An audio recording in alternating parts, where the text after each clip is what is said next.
அனைவருக்கும் தினேஷ் குமாரி நல்வாழ்த்துக்கள். ரிக்கன் ஸ்டாக் மாடலில் article name Kasi 001 black colour stock மேலே கொடுத்துருவாங்க. டீ stock brown white premium quality யூவா ப்ராடக்ட் பக்கா ப்ராடக்ட். நம்ம ஆல்ரெடி நம்ம சேல் பண்ணியிருக்கோம். ஒரு ரீஸ்டாக் ஆயிருக்கு. Size 7, 8, 9, 10 available. அட்ஜஸ்ட்மெண்ட் ஸ்டாப் இருக்கு. ஃப்ரண்ட்டில் பிளாஸ்டிக் கொடுத்துருக்காங்க. வாட்டரில் யூஸ் பண்ணிக்கலாம். ப்ரீமியம் குவாலிட்டி பார்க்குறதுக்கு ஹார்டாக இருக்கிற மாதிரி இருக்கும். ஆனால் செம்ம சாஃப்ட் ப்ராடக்ட் லைட் வெயிட். அடுத்த ஆர்டிகல் பார்ப்போம்.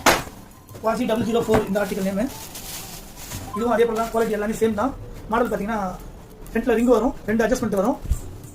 இதில் வந்து நம்ம கிட்ட ப்ரௌன்லையும் அவைலபிளாக இருக்குது. சைஸ் 7, 8, 9, 10. காசி 004 இது ப்ரௌன் கலரு. இதுவும் சேம் குவாலிட்டி எல்லாமே சேமு. பார்க்க பக்காவாக இருக்கும். யூஸ் பண்ணுறதுக்கு செம்ம சாஃப்டாக இருக்கும். தேங்க்யூ.